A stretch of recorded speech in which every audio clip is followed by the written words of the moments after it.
कार्तिक मास महात्म्य 9वां अध्याय। राजा पृथु बोले कि हे श्रेष्ठ मुनि नारद जी, आपने कार्तिक मास के व्रत में जो तुलसी की जड़ में भगवान विष्णु का निवास बताकर उस स्थान की मिट्टी का पूजन करना बताया है, अतः मैं श्री तुलसी जी के महात्म्य को सुनना चाहता हूँ।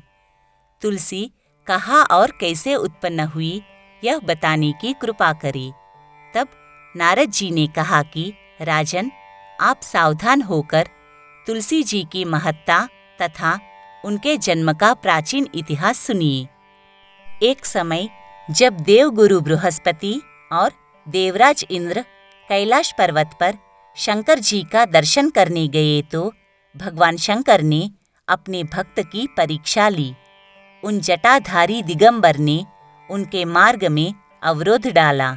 यद्यपि वह तेजस्वी, शांत, लंबी भुजा और चौड़ी छाती वाले गौरवर्ण अपने विशाल नेत्रों से युक्त तथा सिर पर जटा धारे वैसे ही बैठे थे, तथापि उन भगवान शंकर को न पहचानकर इंद्र ने उनका नाम धाम आदि परिचय पूछा और कहा कि शंकर जी अपने स्थान पर है या कहीं गए हैं।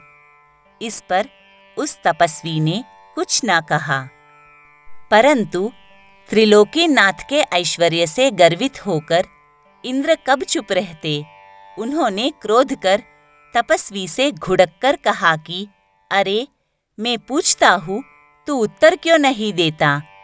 मैं अभी तुझे वज्र मारता हूँ, फिर देखता हूँ कि तुझ दुर्मति की रक्षा कौन करता है।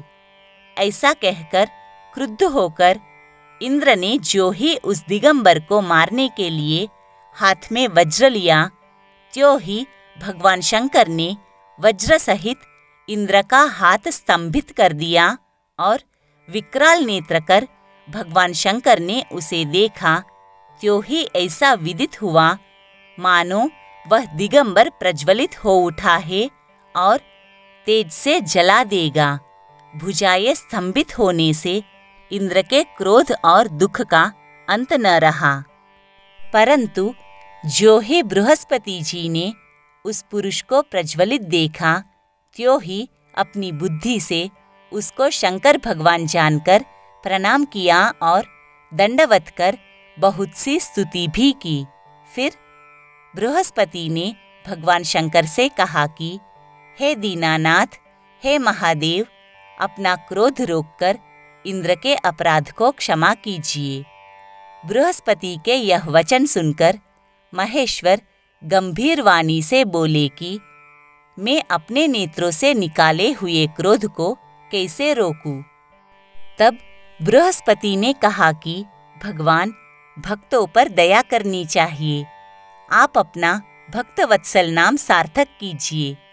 आप अपने इस तेज को कहीं और स्थापित कर इंद्र का उद्धार कीजिए। तब भगवान शंकर ने गुरु बृहस्पति से कहा कि मैं तुम्हारी स्तुति से प्रसन्न हूँ।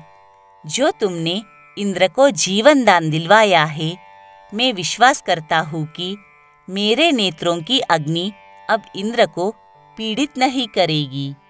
बृहस्पति से ऐसा कहकर भगवान शंकर ने अपने माथे से निकले हुए अग्निमय तेज को अपने हाथ में लेकर क्षीर सागर में डाल दिया।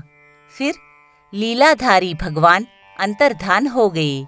इस प्रकार जिनको जानने की इच्छा थी, उसे जानकर इंद्र और बृहस्पति अपने स्थान को चले गए।